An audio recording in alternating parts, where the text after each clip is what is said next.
Hello, and welcome back. What you're about to hear is based on a disturbing local story that quietly spread through the back alleys of Hong Kong, the city that never sleeps. It begins on Victoria Peak, just before dawn, when the mist is thick. Most people see the lights, but one visitor captured something else, a flicker in the fog, a shape that shouldn't exist. We are going to analyze exactly what they saw. Subscribe now, because the truth hidden in that mist is darker than you can imagine. The man who didn't believe in ghosts. The world, for David Miller, was a closed system. It was a machine of inputs and outputs, of cause and effect, of measurable data. Ghosts, spirits, the supernatural, these were simply rounding errors in the human psyche, glitches in the software of consciousness. They were narrative constructs for those who lacked the courage to face the cold, beautiful indifference of mathematics. At 5:30 a.m., his apartment in the mid-levels was a testament to this belief. It was a sterile, glass-walled box suspended over Hong Kong, its view a breathtaking panorama of light and logic. His alarm was not a melody, but a precise, calibrated chime. He was awake before the second repetition. David was a creature of optimization, an expat quantitative analyst. His entire life was a series of calculations designed to maximize efficiency and minimize drag. He didn't just live in Hong Kong, he interfaced with it. He chose mid-levels not for its prestige, but for its precise, 12-minute elevated walk down the escalator system to his office in Central. He didn't eat for pleasure, he consumed for macronutrient balance. He didn't believe in luck, fate, or any of the feng shui nonsense his local colleagues nervously joked about. He believed in standard deviations, regression analysis, and the unwavering reliability of his own cardiovascular system. He zipped up his technical running jacket on his wrist. His Garmin watch chirped, its screen glowing with his body battery score, 94/100. A good input. He anticipated a good output. The elevator deposited him into the pre-dawn lobby, the air already thick with the uniquely subtropical humidity that seemed to rise from the concrete itself. He walked past the dozing security guard, out onto the impossibly steep incline of Conduit Road. The city was asleep, a dense field of glittering, silent towers. This was his time, the hour of logic, before the chaos of human emotion, the market noise, clogged the system. He began his warm-up, a light jog toward the entrance of Bowen Road. This was his sanctuary, a 4-kilometre paved trail cut into the green flesh of the mountain, suspended between the towering apartment blocks above and the dizzying financial district below. It was relatable, normal, dog walkers, elderly Tai Chi practitioners, fellow runners. It was the everyday made manifest. At 5:42 a.m., his watch beeped. Warm-up complete. He hit start. The run began. His breathing, measured, rhythmic, efficient, a perfect exchange of CO2 for oxygen. Crunch, crunch, crunch. The sound of his high-performance running shoes on the fine gravel path. A sound of quantifiable friction, of potential energy becoming kinetic. This was David's church. The church of empirical reality. For the first kilometre, his mind was clean. It processed only the inputs, the damp, cool air, the metallic scent of the jungle foliage, the distant electric hum of the city waking up far below. His pace was steady, 4:30 per kilometre. His heart rate, 145 BPM. Good data. Crunch, crunch, crunch. He fell into the zone, that meditative state where his body was a simple, efficient machine. His mind, free from the machine's operation, began to build the data models he would run at the office. He was processing risk, calculating arbitrage opportunities in the Japanese yen, running scenarios. He passed the halfway point, the turnaround. The sky was beginning to bleed from black to a deep, bruised purple. The air was getting brighter, but the shadows were getting longer, deeper.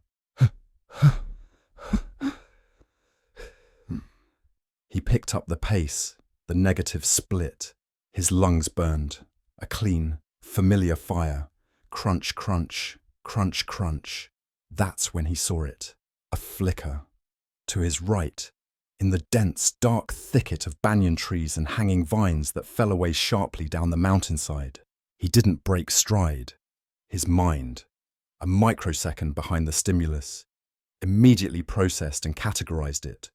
Input, visual anomaly, probable cause, bird or a stray cat. He dismissed it. Crunch, crunch, crunch, crunch. It happened again. Not a flicker, a shape, a person. His rational mind snapped to attention. Input, human figure, location, off-path, steep terrain, probable cause, vagrant, unlikely, alternative, another runner, also unlikely. The terrain is impassable. He glanced fully to his right. Nothing, just the impenetrable wall of darkness under the trees. He felt a prickle. He recognized the sensation, an evolutionary adrenaline response to an unresolved threat. Annoying, he thought. It was inefficient. He pushed harder, focusing on his form, on the data. Crunch, crunch, crunch, crunch, crunch, crunch. Then she was there. He didn't see her appear. She was just present. She was running parallel to him. His mind stuttered. The smooth flow of calculation fractured. She was not on the path. She was in the woods, about 10 feet to his right, moving through the treacherous, root-choked undergrowth. But she wasn't scrambling. She was gliding. He kept running. He forced himself to keep running, to look forward. But his senses were now screaming, fixed on the periphery. He tried to process the new inputs. Input, female. Input, long, black hair. It was wet, matted, hanging over her face. Input, a white dress, simple, like a nightgown.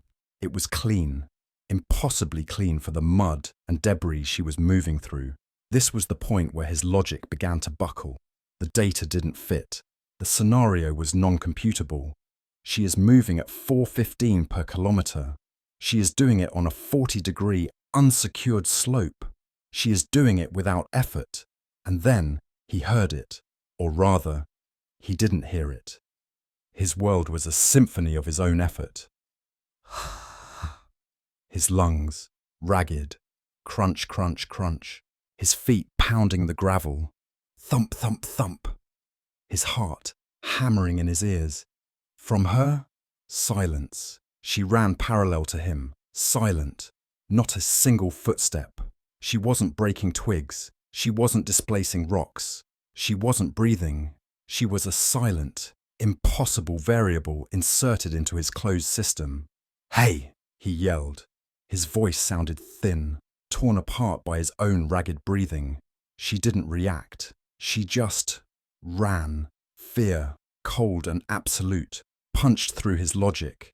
This was not a glitch in his software. This was a virus in the mainframe. Crunch, crunch, crunch. Crunch, crunch, crunch. The pairing of sound and silence was a form of madness. His reality, his clear reality, was being bifurcated. He sped up, a panicked, desperate sprint. His form broke. He was just running, fleeing. His watch shrieked, a high heart rate alert, 185 BPM. He looked again. She was still there, effortless, keeping pace. He could almost see her face behind the curtain of hair. No, he couldn't take the dissonance. The two competing realities, his own loud, desperate, physical struggle and her silent, graceful, physical impossibility. David Miller, the man of logic, did the only logical thing he could. He stopped. He stopped dead on the path, planting his feet, bending over, gasping for air that felt suddenly too thin to be real. The sound of his own panic filled the world. He ripped the single earbud he wore out of his ear. The abrupt silence of the world without his music was deafening. just the electric hum of cicadas, the distant rumble of a bus on Stubbs Road, and his own heart. He stood up, his body trembling, adrenaline making his vision sharp and metallic. He turned his head to the right. The woods were empty. He spun around. Who's there? The path was empty. Behind him, ahead of him, the woods were just woods, dark, dense, and perfectly still.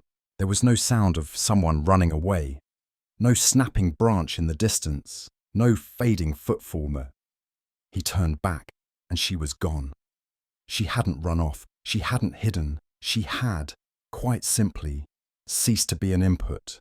David stood alone on the trail for a full minute, his heart rate slowly, agonizingly, ticking downward on his wrist display. The data stream was a jagged, irrational spike. He looked at the gravel path, his footprints. He looked at the mud and leaf litter in the woods where she had been. There was nothing. He began to walk, then jog, then run again. It was no longer a run for fitness. It was a retreat. He fled the trail, his mind frantically trying to build a new model, a hallucination caused by low blood sugar, overexertion, lack of sleep. Sleep score was 94, damn it. He tried to grasp onto the explanations, but they felt thin, like paper shields against a hurricane. Because hallucinations don't have rules. What he saw, it had rules. It had impossible, physics-defying rules. It ran parallel. It was silent. He burst back onto Conduit Road, into the growing light of the city. He didn't slow down until he was back in the sterile, logical safety of his lobby, his image reflected in the polished marble. He looked haunted. He got into the elevator, his high-tech running clothes soaked in a cold, irrational sweat. As the doors slid shut, he stared at his reflection, the man who didn't believe in ghosts. His watch beeped. Workout complete. New personal record, 3K. The data was clear. He had never run so fast in his life. The system was closed, but something had just gotten in. The city outside was a torrent of noise, but inside David's apartment, the silence was absolute. It had been a day since his meeting with Chloe, her performance. He called it a masterful piece of theatre. He had been working, editing footage, forcing the mundane digital world to overlay the unsettling analog memories of the previous night. His gaze drifted to the cardboard box from the souvenir shop. He'd almost forgotten it. He sighed, pushing back from his desk and walking over to it. He'd bought the cursed veil prop as a morbid joke, a tangible piece of the story. But as he lifted the lid, he saw the cheap, machine-stitched polyester he remembered from the shop was gone. In its place, nestled in the tissue paper, was a piece of white silk. It wasn't just silk. It was heavy, like liquid metal, and impossibly smooth. As he lifted it, the fabric was cool to the touch. Not just cool, but cold, with the deep, penetrating chill of a winter window pane. She must have swapped it, David muttered, a small frown line appearing between his brows. A little theatrical bonus. She switched the prop for this. A better quality replica, maybe. But the silk, draped over his hand, was not inert. It seemed to settle. It uncurled from the box creases with a weight that felt less like gravity and more like intention, as if it were a living thing relaxing its muscles. In a city of fakes, he thought, the authentic thing always feels wrong. He laid the fabric on his teak dining table, and it spread with a soft, liquid hiss. It looked far too old. The edges frayed not with scissors but with time. It was an anomaly, and it bothered his producer's mind. The story was supposed to be the product, not the prop. He sat back at his laptop. The logical next step, research. He opened a browser, the blue-white light illuminating the fine dust motes dancing in his apartment. His fingers hovered, then typed. The Bride of Lugard Road. The results were sparse at first. Tourist blogs, hiking trail reviews. Then, deeper in the search, he found a link to a digitized archive of a 1950s English-language Hong Kong newspaper. The first layer of the story was there, stark and monochrome. A young woman from a wealthy British family, set to be married, her fiancé, a local businessman, vanishes on their wedding day, a suspected gambling debt default. She is seen, distraught, in her full white gown, walking toward the peak. She was last spotted on Lugard Road. Her body was never recovered. As he read the grainy text, a single, clear sound, like a small brass bell, chimed once. He paused. It must have been from the apartment next door, or perhaps a notification from his phone. He checked. His phone was silent. "Old buildings," he whispered, turning back to the screen. "They make noise." But the sound hadn't come from the wall or his phone. It had come from the direction of his balcony, where the doors were firmly shut and locked against the humidity. It was a clear, resonant tone that seemed to vibrate in his teeth. He was a storyteller. He knew a cue when he heard one, even if he refused to acknowledge it. He clicked on another link. A forum from the early 2000s. Here was the second layer, the folklore. People claimed to see her. Hikers on Lugard Road at dusk would feel a sudden, paralyzing cold. They would hear weeping. Some claimed to see a flash of white in the trees, always just out of sight. One user, HKGen84, had written a post. "She isn't angry, she's just lonely. She just wants someone to see her, to bear witness to the promise." David froze. It was the exact phrase Chloe had used. The lights in his apartment flickered, once, twice, then steadied. "Faulty wiring. This entire building needs an overhaul." He was speaking aloud now, his voice a low, firm anchor against a rising tide of absurdity. He was a creator, a rationalist, an entrepreneur. He did not believe in ghosts. The flicker hadn't been random. It had a rhythm. Short, short, short. Long, long, long. Short, short, short. A distress call written in light that his conscious mind refused to decode. We build our realities on such flimsy foundations, on the absolute certainty that the lights flicker because of the wires, and not because of us. He pushed back from the computer, needing space. He needed coffee. He stood up, and his bare feet met the wooden floor. The apartment was cold. The air conditioner was off, but the chill that had been localized to the silk was now ambient. It was a damp, subterranean cold that smelled faintly of jasmine and wet stone. "The humidity," he said, rubbing his arms. "It's just the damp. It gets into everything here." But the scent of jasmine was distinct. It wasn't the air freshener kind. It was the smell of dying flowers, a cloying sweetness that was heavy and funereal. He could feel his own breath misting, just slightly, in the air before him. The mind is a desperate, rationalizing machine, finding any purchase, any excuse to avoid the simple, terrible truth. The rules have changed. He turned to the dining table, and the third layer, David's experience, began. The fabric was no longer just lying there. It was spread, not flat, but displayed as if a body were laid out beneath it. The fabric was taut in places, rumpled in others, conforming to an invisible shape. He approached it slowly. This was it, the story, the content. He should be filming this. His hands were shaking. He reached out a finger to touch it. The moment his skin made contact with the silk, he didn't feel cold. He felt nothing, a pure, void-like absence of sensation, as if his finger had been plunged into anesthetic. Then came the burn. It was a freeze burn, sharp and shocking.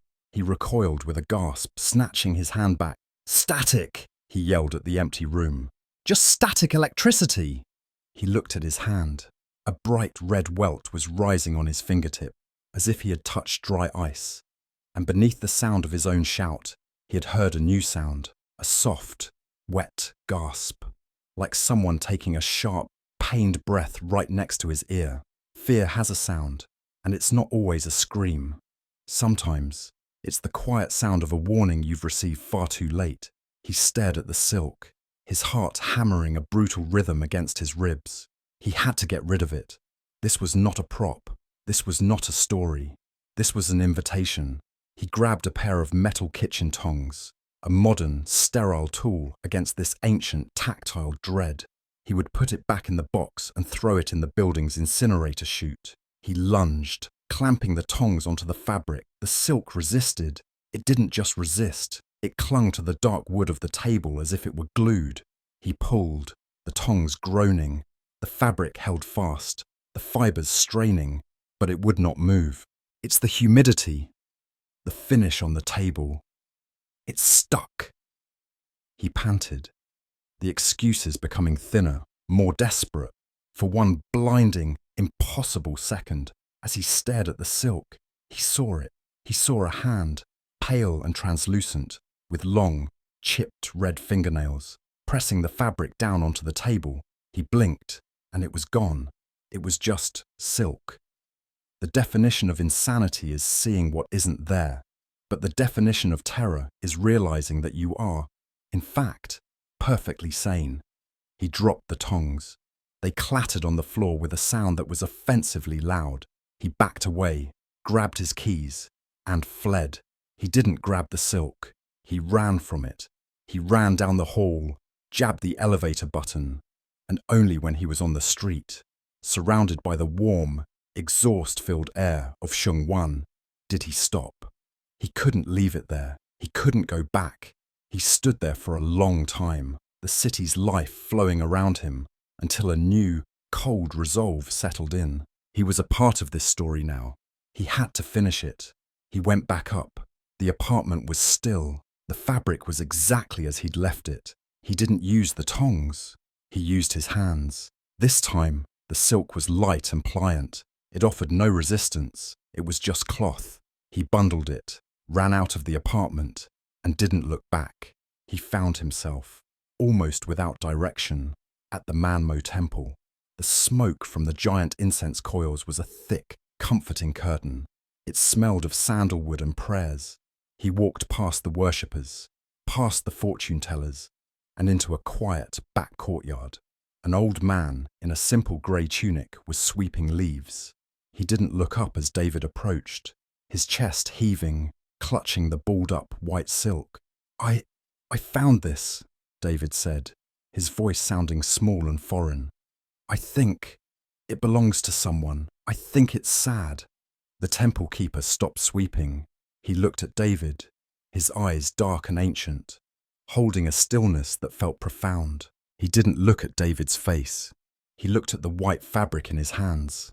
The old man nodded slowly, as if this were a common transaction. He held out his hands. David placed the silk in them. The man held it not with fear or even curiosity, but with a gentle, final respect. He turned toward the large, ornate iron furnace used for burning offerings. This will be burned for peace.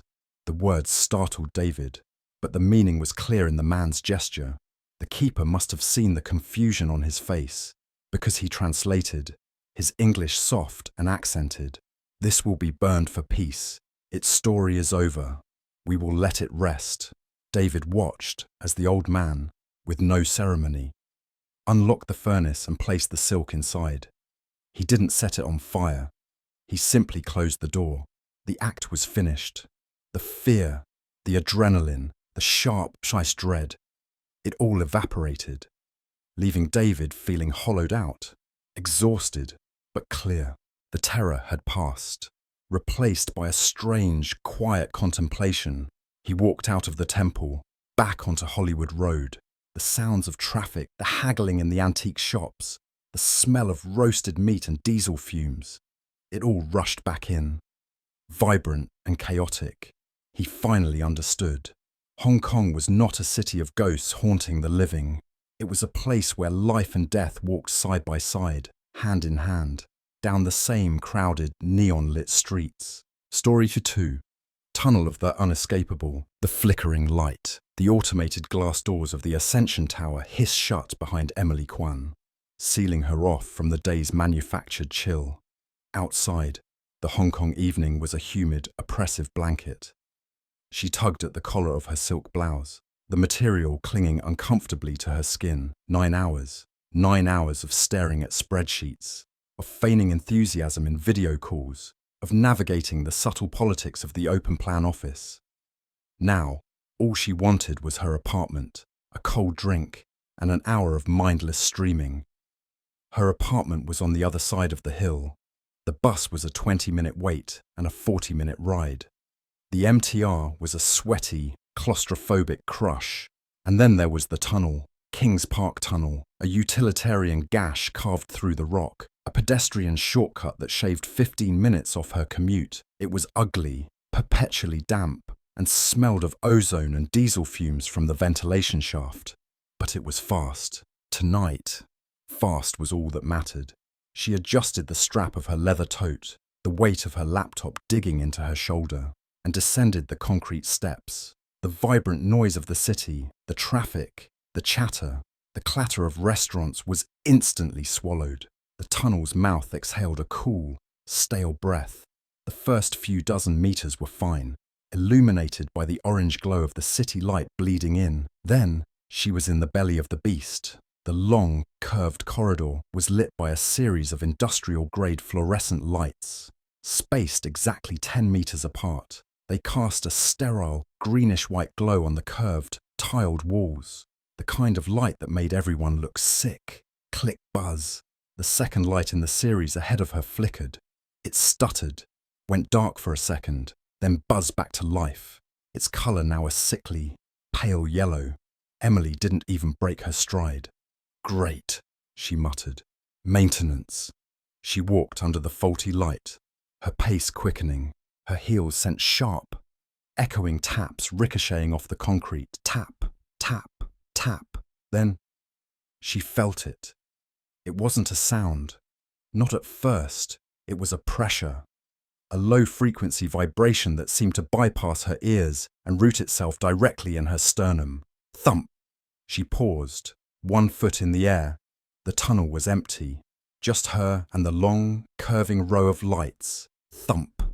It was faint, but undeniable, like a colossal subwoofer playing a single, repeating note, miles away, a heartbeat, a low sub-bass. Thump. She started walking again, faster. Just the ventilation system, she told herself, or the MTR line running underneath, but she knew the MTR was miles away. The excuse felt thin, like the tiled walls around her. Click buzz, click. The light directly above her went out. Not a flicker. It just died. She was plunged into a pool of shadow, midway between the two functioning lights. "Oh, come on," she snapped, her voice startlingly loud in the confined space. She fumbled for her phone. The thumping was clearer now in the relative silence. It wasn't the ventilation. It had a rhythm, a slow, dreadfully patient, organic rhythm. Thump, thump. The light she had just passed, the first one, went out. Click. Emily froze. She looked back. Darkness. She looked forward. The next light, 20 meters ahead, flickered erratically. Buzz. Flicker. Buzz. "This is not funny," she whispered. She was isolated.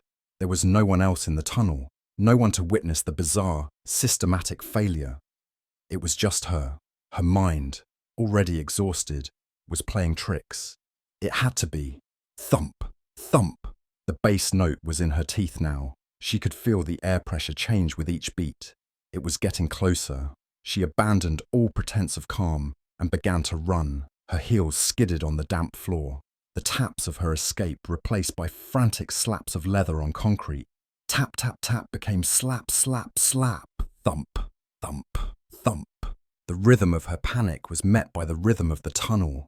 Flicker buzz, click. Flicker buzz, click.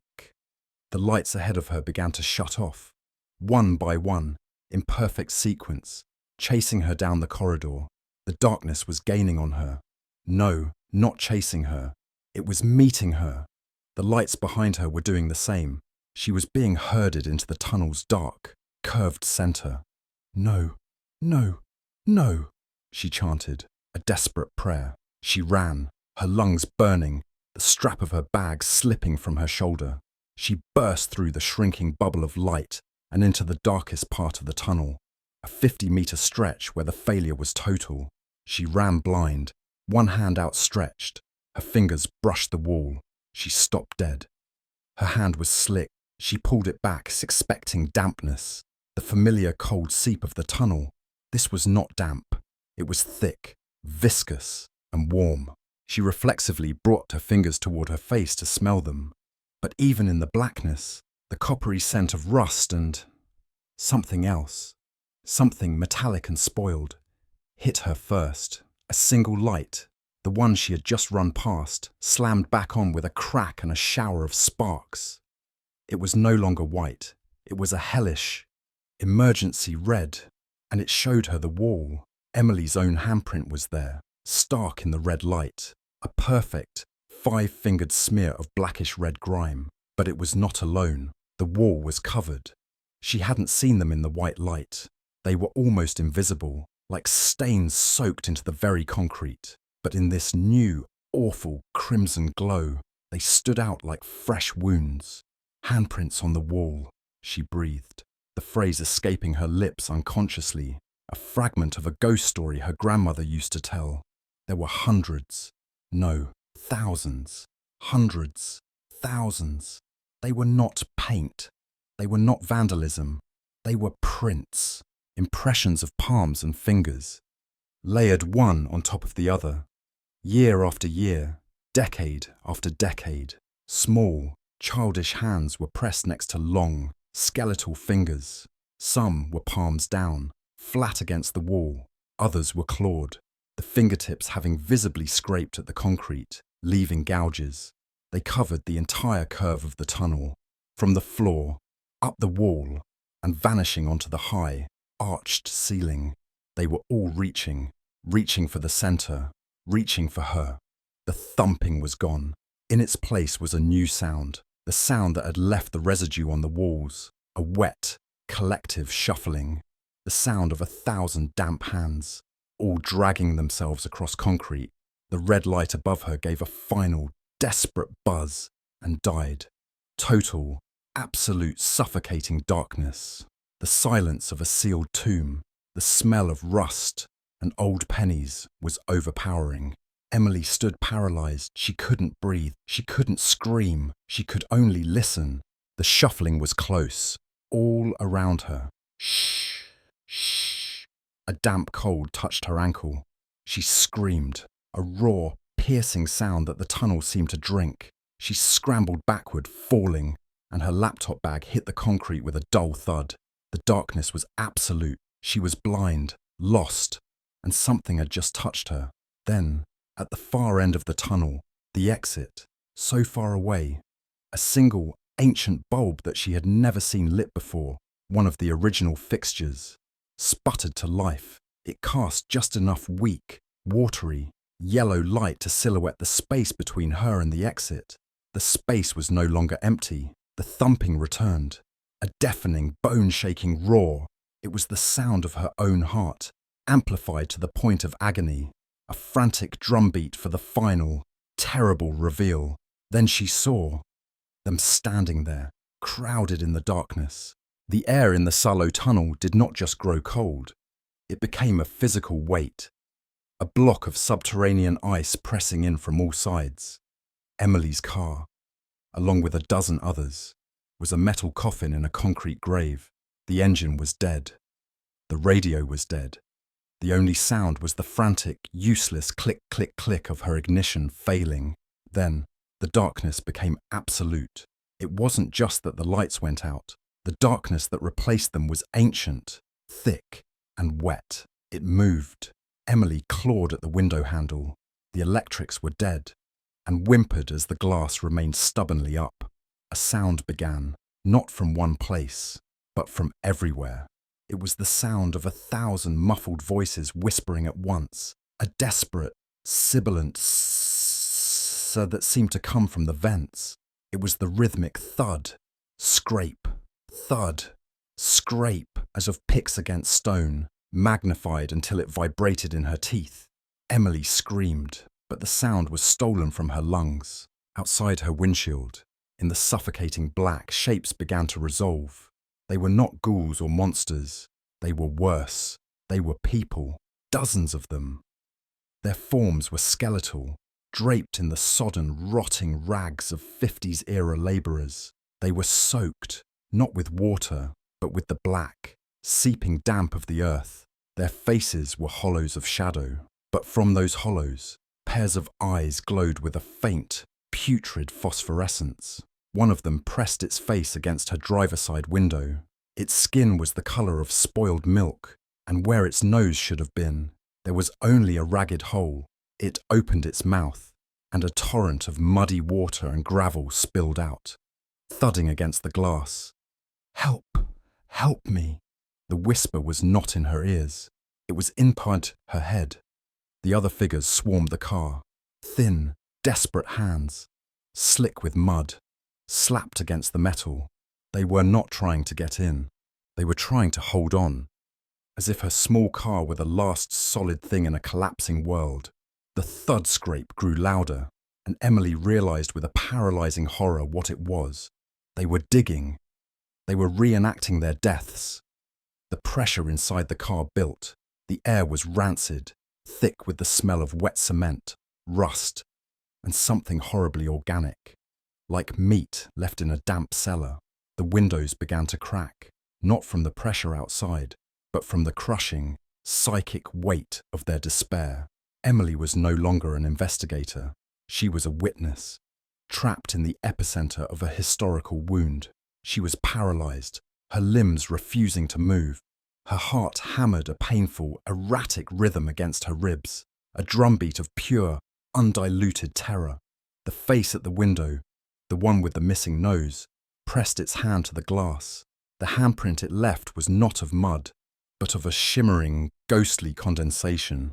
The figure's jaw worked, and the sound in her head became a scream, a chorus of screams, the collective death rattle of hundreds. "No one remembers!" The force of that psychic shout slammed Emily back against her seat. The car rocked violently. The cracked windshield finally gave way, spiderwebbing into 1,000 pieces. The crushing dark and the smell of wet earth began to pour in. This was it. She was going to die here, buried with them. And then, as suddenly as it began, it stopped. A piercing, mechanical bzzzt echoed through the tunnel. The tunnel's emergency lights, a sickly, fluorescent yellow, flickered on. In that sterile, unforgiving light, there was nothing. The shapes were gone. The mud was gone. The smell of rot vanished, replaced by the mundane smell of car exhaust. The sound of digging was replaced by a profound, echoing silence. The windshield was perfectly intact. For a full 10 seconds, the only sound was the high-pitched electronic hum of the lights. Then, the screaming started. Not the ghostly screams, but the human ones. From the cars in front and behind her, Emily heard people weeping, shrieking, and hammering on their horns. A man in the truck ahead of her stumbled out of his cab, fell to his knees, and vomited onto the asphalt. The spell was broken. Emily's hands, slick with her own sweat, fumbled for the ignition. Click, click, vroom. The engine roared to life. She didn't wait. She didn't look back. She slammed the gear into drive, twisted the wheel around the stalled car in front of her, and floored the accelerator. She burst out of the tunnel mouth, emerging into the pre-dawn grey of the city. She drove for a minute, then two, before the adrenaline gave out. She swerved to the side of the road, slammed the car into park, and finally, devastatingly, broke down. She wept into her hands, not quiet tears, but the harsh, dry, body-racking sobs of someone who had touched the void and been, by some miracle, thrown back.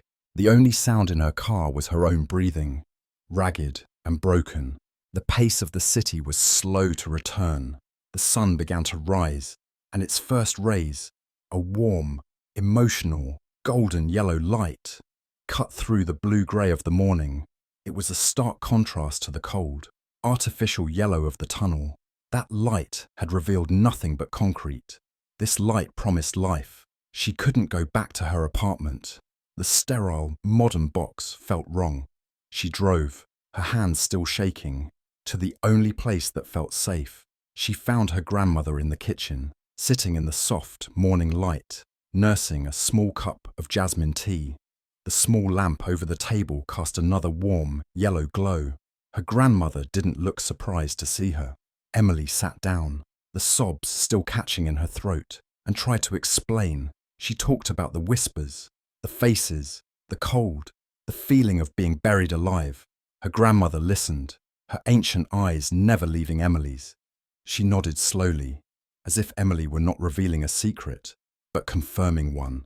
When Emily was finished, her voice a raw whisper, her grandmother reached across the table and placed a warm, wrinkled hand over hers. "You went into the Salo tunnel," she said. It wasn't a question. "Grandmother, what were they? What did I see?"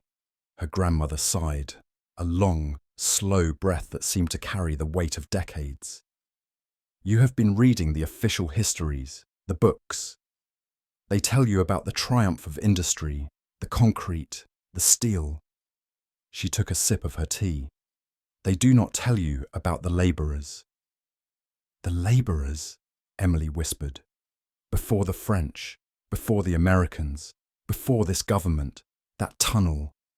It has always been a shortcut, and it has always demanded a price.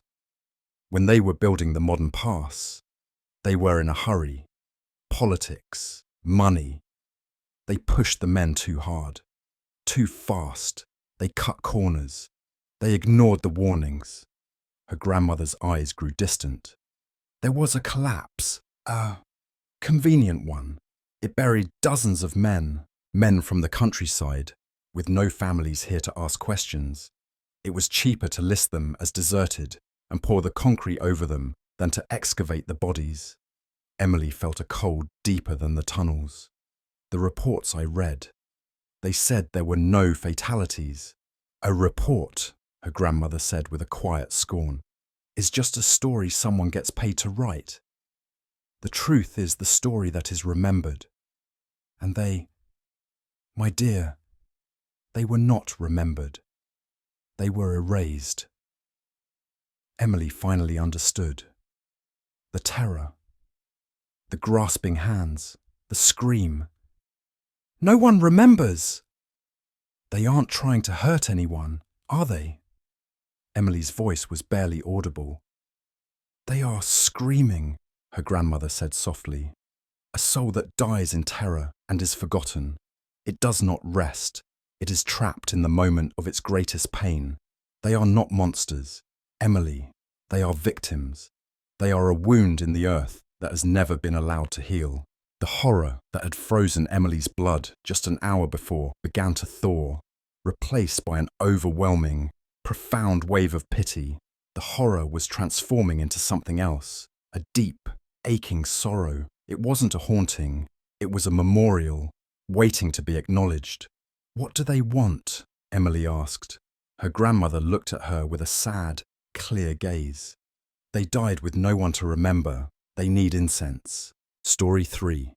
The Fortress Where Gunfire Never Stops. Lieutenant Michael Tso, Hong Kong garrison, was a man of the 21st century. He operated on logic, GPS coordinates, and the reliable report of his standard-issue rifle. He was Hong Kong-born, British-trained, and his reality was composed of steel, data, and the tangible chain of command. Superstition was for his grandmother, a relic of a past that modernity had gratefully paved over with skyscrapers and fibre optics. His patrol route this humid, moonless night skirted the coastal batteries of the old Lei Yue Mun fort. The place was a carcass, a dark shape against the electric glow of the city across the harbour. Here, the only sounds should have been the restless slap of the tide against the rocks and the persistent, heavy sigh of the sea wind through overgrown casemates. That's why the first crack split the night with such impossible violence. Michael dropped to one knee, rifle up, sights scanning the darkness. His body reacted before his mind could process. It was gunfire, not the flat pop of a smuggler's handgun, nor the contained thud of a modern military exercise. This was loud, dry, and heavy, like a historical film. Crack, crack, crack. The sound was wrong. It echoed, bouncing off the crumbling concrete and the face of the hill, making triangulation impossible. It was everywhere at once. Control. This is Victor 1. I have audible gunfire. Multiple shots fired. Leyuemun battery. Grid. He glanced at his wrist-mounted display. Grid 789342. Moving to observe. Over. The radio answered with a burst of static that felt like a physical slap. He tried again. Nothing but a high-pitched whine, like the wind had found a way inside the electronics. The pacing of the shots increased. A frantic, desperate volley. Adrenaline dumped into his system, sharp and metallic. This was his job. He was a soldier. He slung his rifle and moved, keeping to the shadows of the overgrown path, his boots silent on the damp earth. The wind was a solid wall, carrying the smell of salt, mildew, and something else, something acrid, like burnt cordite. He pushed through a curtain of strangling vines into the first courtyard.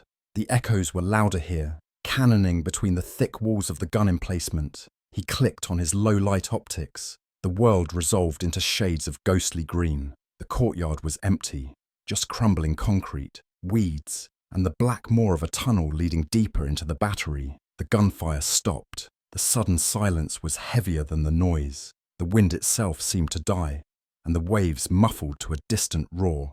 The abrupt stop was absolute. Michael held his breath, listening. 1 minute, 2, nothing. He checked his radio again. Static. He was cut off, alone with the echoes. He moved toward the tunnel, optics sweeping the darkness, and that's when he heard the other sound. It was faint, buried beneath the returning rush of the sea. A voice, a man's voice, barking a command. Number 2 gun, traverse right, bearing 045. Michael froze. The accent was clipped, precise, British. He flattened himself against the wall, rifle at the ready, his heart hammering against his ribs. Identify yourself, he commanded, his own voice sounding thin against the sudden cold. There was no answer, only the wind. He must have imagined it. Wind playing tricks, carrying a voice from a tour boat in the harbour. Reload! Reload! Damn you! Get that shell in! The voice was inside the tunnel. It was followed by the unmistakable, heavy clang of a metal breech block slamming shut. This was not a recording. It wasn't an echo. His modern, logical mind scrambled for an explanation. Rogue reenactors? A film crew? But the raw panic in the voice was real. A new sound joined it. A guttural shout from outside the tunnel, from the direction of the sea. 2G! Totsugeki! A scream. Banzai! Japanese. Michael's blood ran cold. He was caught between two ghosts. The air temperature plummeted, a sudden, Arctic drop that was impossible for a humid Hong Kong night. His breath fogged in front of his face, a white plume in the green-lit world of his optics. The sounds were overlapping now, a phantom battle erupting around him. English orders struggled against Japanese war cries. He heard the thump of boots on hard-packed earth, the metallic scrape of bayonets. A scream cut short, but his optics showed him nothing.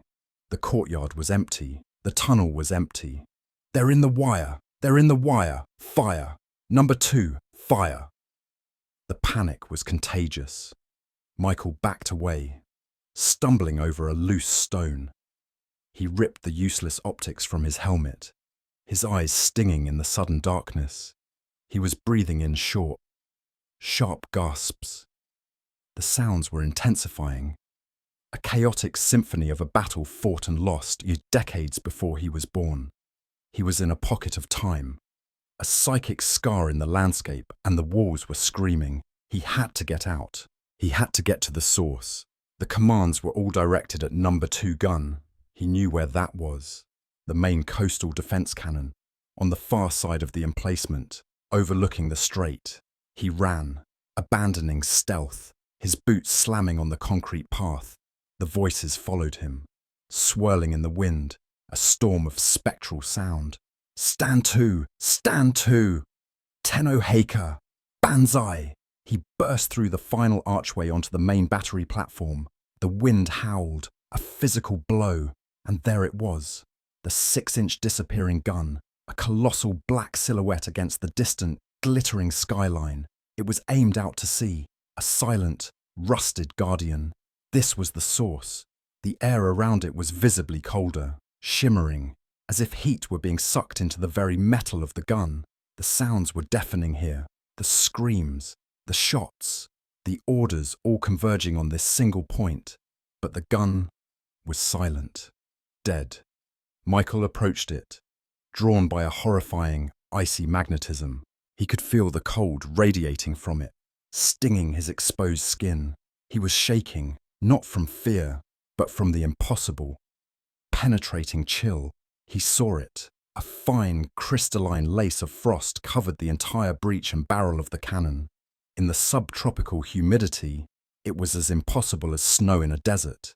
He reached out a gloved hand, his mind screaming no, but his body needing the tactile proof. He had to know. He had to touch it.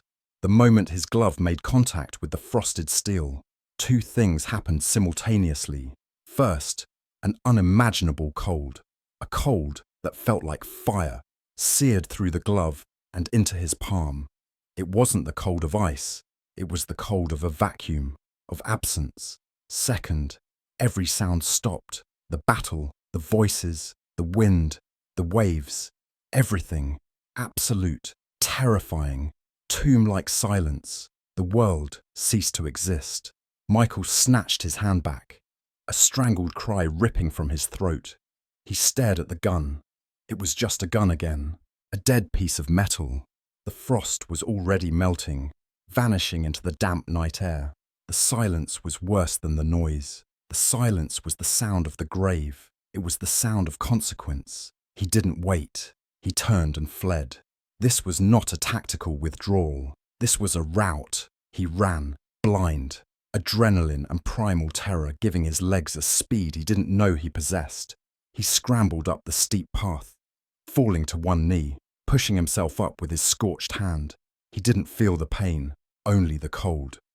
He vaulted a crumbling wall, tore through the curtain of vines, and didn't stop until he burst onto the tarmac of the service road, collapsing against the hood of his Land Rover. He fumbled for his keys, his hand clumsy and numb. He threw himself into the driver's seat, slammed the lock and cranked the engine. The headlights cut into the night, illuminating only the empty, normal road. He was breathing like a drowning man. He sat there for a long time, shaking, the engine rumbling. He turned the heater on, blasting it, though sweat was pouring down his face. Slowly, painfully, he pulled off his glove. The skin of his palm was dead white, waxy, and already blistering. It was a burn, a severe frostbite, a physical scar from a ghost. He picked up his radio handset. The static was gone. A calm, clear voice filled the cab. Victor 1, we have you on comms check. Your last transmission was unreadable. What is your status? Over? Michael stared at his white, frozen hand. He looked at the dark, silent fort in his rearview mirror. How could he file a report? Sighted, nothing. Engaged, nothing. Casualties, 1. Attacked by a memory. He pressed the transmit button, his voice hoarse. Control, Victor 1, false alarm. It was fireworks, reflecting off the water. All clear, returning to base. Over. He put the truck in gear and drove away. One hand on the wheel, the other clutched to his chest. A burning, impossible cold that he knew would never leave him. He had survived. He had barely survived. And he knew, with chilling certainty, that his modern, logical world had a hole in it. A hole shaped like a forgotten gun, and the cold of the grave was still pouring in. The mental scar was permanent. He would never be a man of just data and logic again. The logbook entry for Ordnance Bunker C was 3 weeks overdue. It was a task no one wanted, a concrete box half buried in the dunes at the far edge of the base, pressed right up against the perimeter fence. It was a relic from a different war, a place where the persistent damp and the metallic tang of the sea air, the constant, sighing whoosh of the waves and the high-pitched whine of the wind seemed to settle and never leave. This was Michael's fourth time pulling the short straw. He hated it. He hated the cold that clung to the place, a deep, penetrating chill that had nothing to do with the season. He hated the way the air felt static, charged with a low-grade hum that made the fillings in his molars ache.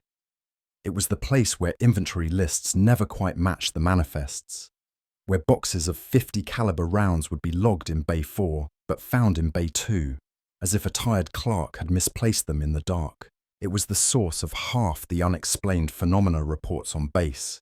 Shadows in peripheral vision, the feeling of being watched, the faint, lingering smell of rust and old wool. Tonight, the wind was especially vicious, throwing handfuls of sand and sea spray against the heavy steel door. Michael fumbled with the oversized brass lock, his knuckles raw. The lock clicked open with a heavy, grating sound. He pushed the door, and it scraped against the concrete floor, the sound echoing flatly inside. He stepped in, pulling the overhead chain for the lights. The long, fluorescent tubes flickered twice, buzzing angrily, and then cast the bunker in their sterile greenish-white glow, and Michael saw them. His breath caught in his throat, locking in his chest like a shard of ice. They stood in the main corridor, between the towering shelves of ammunition cans and medical supplies. There were dozens of them. At first, he thought it was a grotesque prank, a collection of wax figures stolen from a museum, but his mind, lagging behind his eyes, slowly processed the details. They were soldiers. They wore fatigues and helmets from an era his grandfather would have known.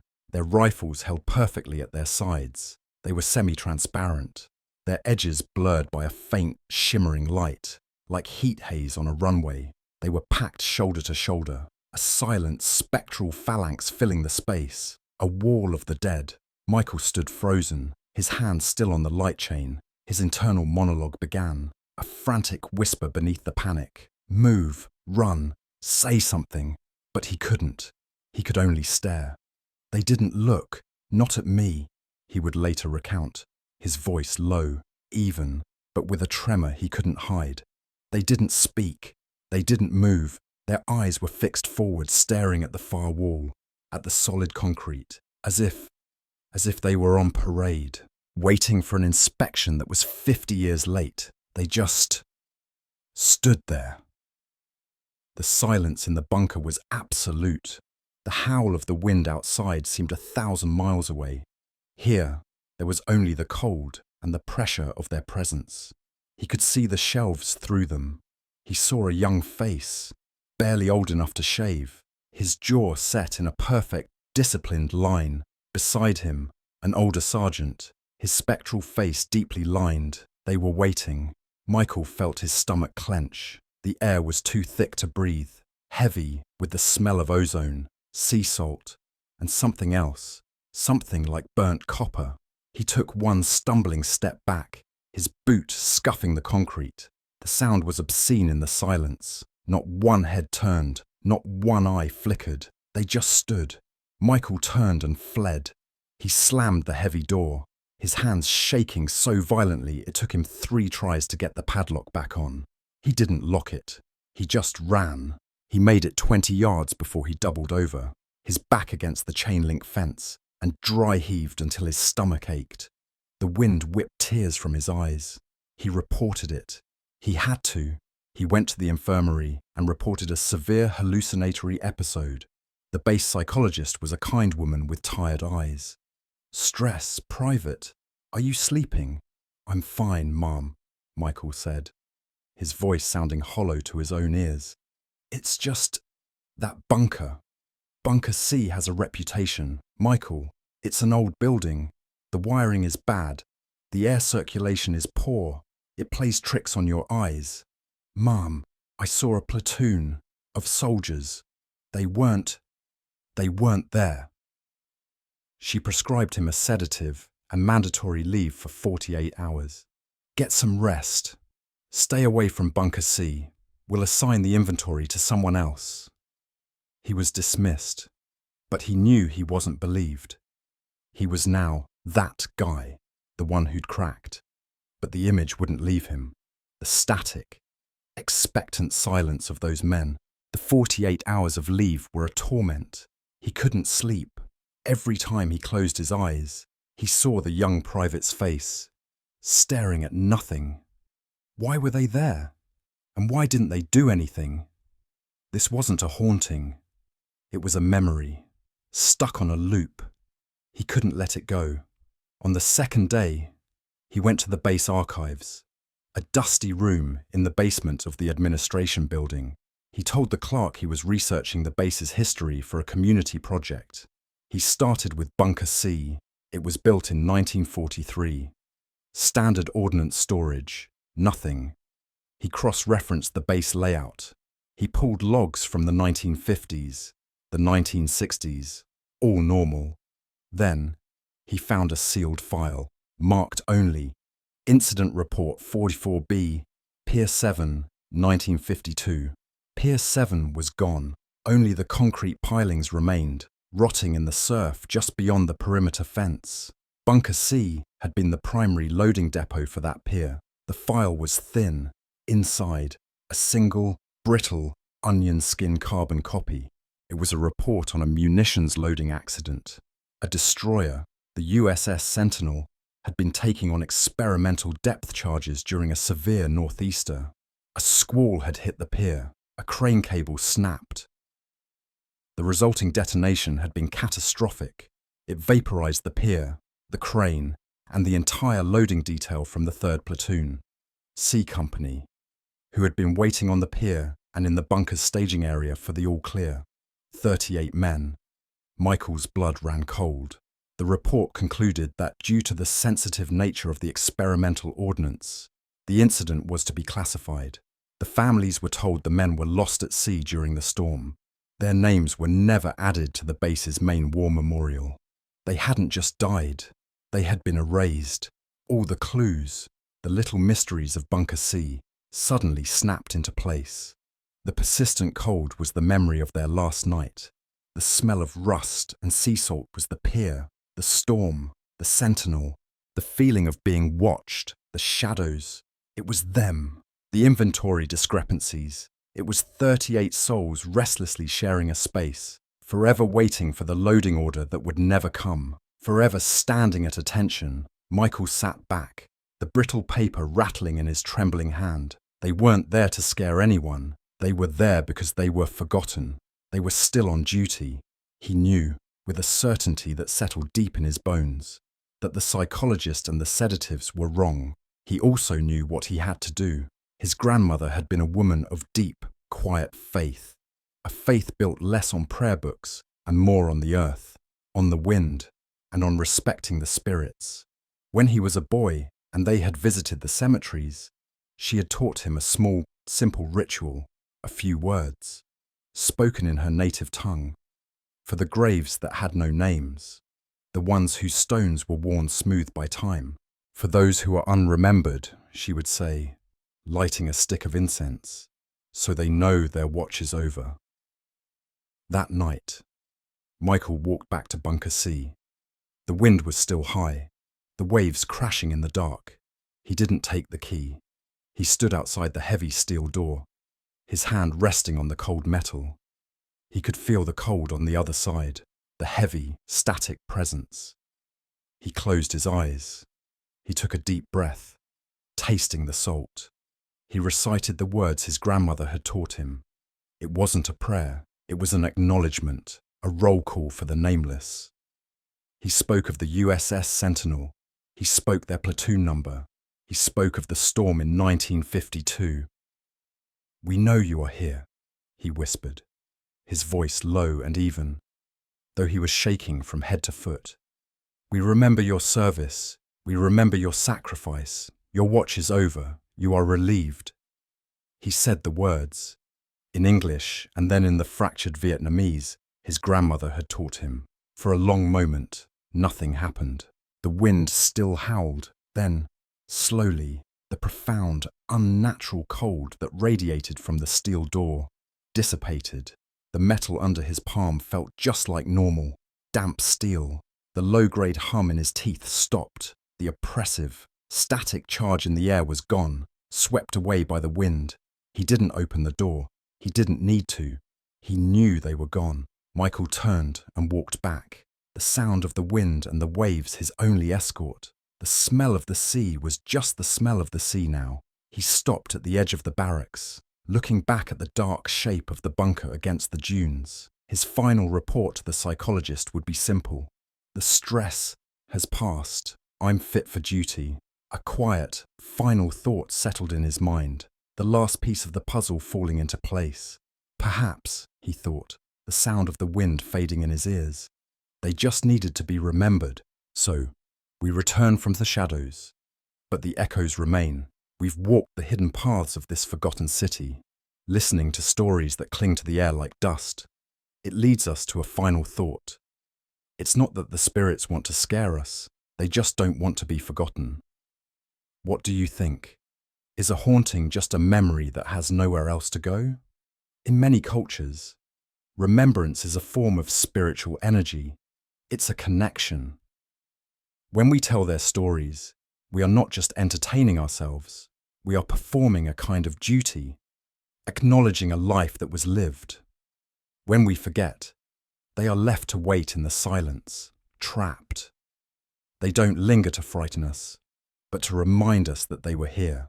This city, like so many others, is a library of these forgotten names. If these stories spoke to you, please share your own thoughts in the comments below. Do you have similar legends in your town? Subscribe and ring the bell for more journeys into the unseen. You won't want to miss the shadows we explore next.